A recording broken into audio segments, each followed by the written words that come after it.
Welcome everyone to Vested Interest. This is Shane back again for another stock pick of the day video. It is December 28th. We are going to take a look at Canadian National Railway. This is a suggestion from Mike SI5TT. Would really like if you did a video on CNI, and that is the ticker CNI out of the industrial sector. I've been buying the wheels off this solid company. Thanks. So thank you for the suggestion, Mike. We will cover CNI today again out of the industrial sector. And quick step back here for a minute. I'm going to put my dad hat on. For all of you out there, it is close to New Year's. Happy New Year's to everyone out there. I will be putting out a stock pick of the, or I'm sorry, a portfolio update video on Sunday. So tune back in for that. Hopefully you have a great New Year's Eve and New Year's Day. And for those of you going out and about looking to do some partying, drinking, having a good time, nothing wrong with that. Just make sure that you are doing it safely. If you are out drinking and need a ride home, get a ride, get an Uber, get a, whatever source you need to. Don't be driving drunk or stay wherever you are at. Really hope you have a good time and happy New Year's. So let's take the dad hat off and get back into this. Again, we are going to take a look at Canadian National Railway. And if you want to know more about this company, check them out at www.cn.ca. That is their homepage where I pulled this information from. About CN, CN is a national or a world-class transportation leader and trade enabler essential to the economy, to the customers, and to the communities it serves. CN safely transports more than 300 million tons of natural resources, manufactured products, and finished goods throughout North America every year. CN's network connects Canada's eastern and western coasts with the U.S. South through a 18,600-mile rail network. And you can see that over here to the left. I hope this came through. This is the outline for America here, South America down here, Canada up here, and CNI's railway is the red. So you can see the red, and then it does show all the other railways, so it gives you an idea of how big they are compared to some of their competitors out there.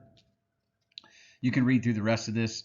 They've been around since 1919, so well over 100 years, well-established company. This is a Canadian company, so there are some tax implications around that. Get with your tax advisor to understand that. My brokerage takes those kind of taxes out right away. Yours may or may not. You need to understand that. This is some recent news. CN to acquire Iowa Northern Railway. So I don't believe it's shown here, but they are expanding their coverage, right? Buying an existing railway company, Montreal, December 6, 2023. So this is a recent acquisition. Again, if you want to know more about that, go ahead and read the news on that. But I thought that was important to note as well. So it looks like it's going to be another 275 track miles in Iowa to add to this. And like I said, I don't believe it's shown here, but it should be somewhere over in this area. Now, the reason we are taking a look at them, down 0.58% on the day. We are talking about Canadian National Railway Company, ticker CNI. Closed the day at $125.10. Looks like they're down slightly in the after hours. 52-week range as low as $103.96, as high as $126.68. So they are right up against their 52-week high. Average volume of 1.1 million. Today's was 591,000. Pretty much a sell-off from start to finish. Not a big sell-off, but a sell-off nonetheless. Market cap 81.099 billion, a beta of 0.7, so they are less volatile than the overall market. That's what beta is. It's the volatility of the market. 1 being the market, anything under 1 being less volatile, anything over 1 being more volatile. Now on this price to earnings ratio, $22.38 per share. I think this is a little elevated right now. Again, at the top of its 52-week low, I'd like a bit of a pullback here, down in the 110 or lower range would really be ideal in my opinion on this one. But let's keep going through the metrics, see what they say. EPS, earnings per share, sitting at $5.59 per share. Earnings date, sometime between January 22nd, between the 26th of the next one. For dividend is $2.32. They are quarterly payers, so divide by 4. We'll see that here in a minute. Relatively low starting dividend yield, 1.85%, which is not necessarily bad if it's paired with nice dividend growth. We'll see that here in a little bit as well. Ex-dividend date was December 6th. Looks like they paid out today, so kudos to those, Mike, if you've been buying it. Hopefully you got that dividend today. 1-year target estimate, at least according to Yahoo Finance, where I pulled this information from, $127.13. So they see some slight upside on this one, again, but it's right up against where they're seeing it go over the next year. So not a lot of upside, but they are seeing some. I don't know what that recent acquisition does for them, whether it hurts them in the short term and they make it up later, or whether they see some of the impact right away. I'd have to do more research on that, and you should too. Like I said, this was a recent acquisition in the beginning of December, so I'm assuming there's going to be some time where they pay back themselves from the acquisition and the purchase and break even and then start to make some profit. There's usually some time involved there, but I don't know what that looks like. Now, they have a low payout ratio of 42.10%. I like 75% or less. I also like to get into statistics, look at dividend yield theory to see if it's potentially presenting any value. To do that, you'd click on statistics. You'd go down to dividends and splits. You look at their 5-year dividend yield average, 1.74. Compare it to their current, 1.85. And over here, forward, 1.85. And since it is higher, not much higher, but slightly higher, it does speak to some undervaluation on this one. Potentially undervalued, slightly undervalued. Again, I'd like more of a pullback on this one. This doesn't present a whole lot of margin of safety on this one, but it is potentially undervalued, at least according to dividend yield theory. Like we said, payout ratio 42.1%, under 50%. Any payout ratio under 50% is very good in my opinion, especially for a company that has been around this long. I would like a little bit higher dividend yield, and you could get that if you potentially waited for this to pull back a little bit more. Now, I like to get into the financials of a company. Any company I'm interested in, I want to understand the income statement, the balance sheet. Are they paying down debt? Are they, taking on more debt? Are they margins growing? Is their revenue growing? All good information. For our purposes, we're going to look at free cash flow here. We want growing free cash flow because dividends are paid out of free cash flow. And typically, if a company has growing free cash flow, its dividends are going to follow suit and grow over time as well. 2019 was at $2 billion in free cash flow, jump up in 2020, jump up again in 2021 to $4 billion. Looks like a little bit of a downturn in 2022, $3.9 billion. They're not quite done with 2023 yet, but it looks like 3.6. So overall, from 2019 to date, definitely seeing free cash flow growth. They are also repurchasing shares. I would like to touch on that a little bit. You can see here this drop in 2021. It's not, or I'm sorry, from 2021 to 2022, drop there from $4 billion to $3.9 billion.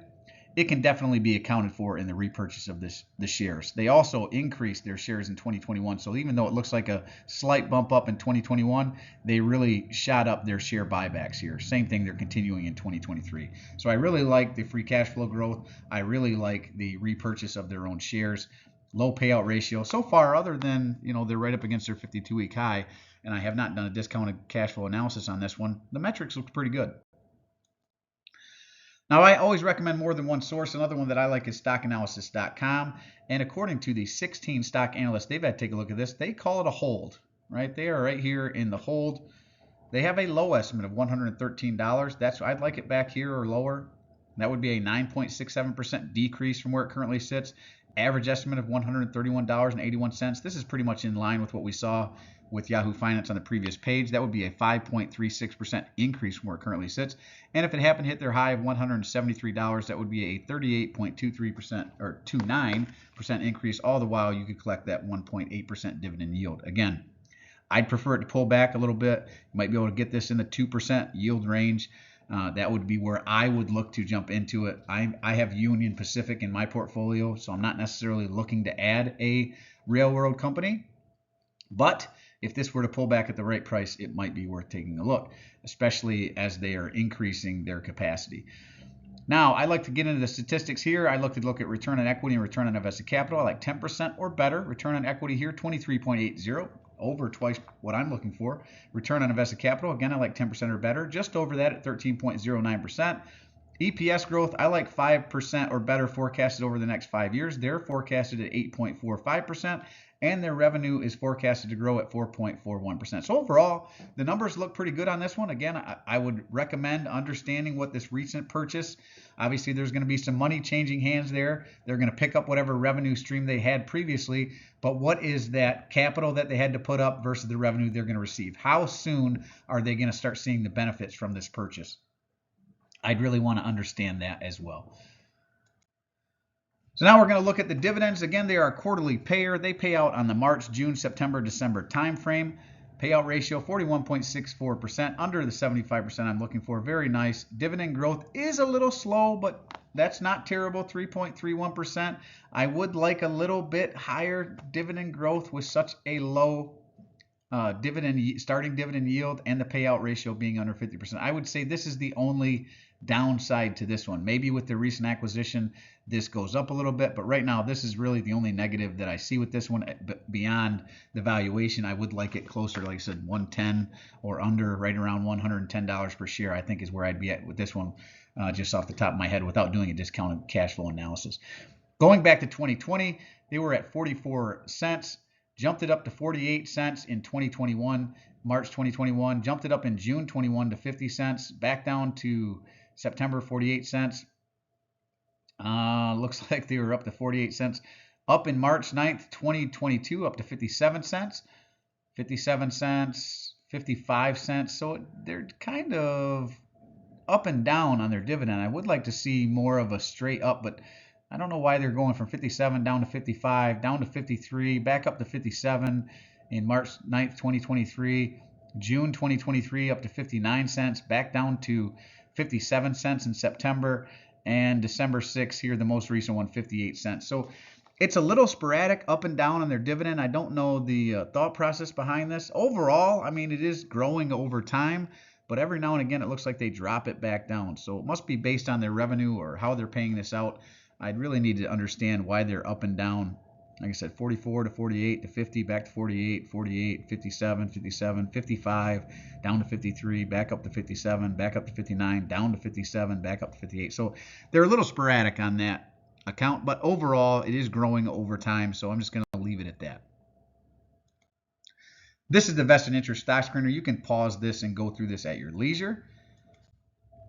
And that is really it for this one. That's Canadian National Railway. Are you buying them? Like I said, I have Union Pacific in my portfolio, so I do like the railroads. Nice steady dividends. We're going to be shipping stuff by rail for the foreseeable future. Don't see it going anywhere. And this is a good play on another railroad if you are interested in that particular industry.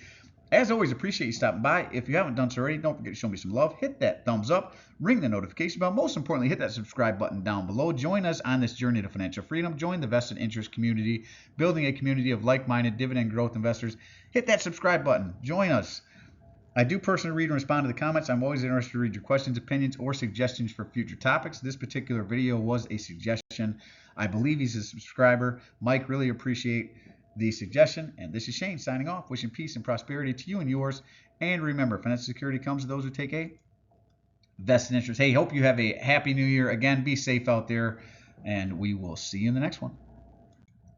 I'm not a financial advisor. Nothing in this presentation should be considered financial advice. I'm going to share my opinion and investing journey for educational and entertainment purposes. Investing involves risk and money. You should never invest any amount not comfortable losing. Always do your own research. Invest based on your situation, circumstances, and select criteria, or seek the advice counsel of a certified financial advisor.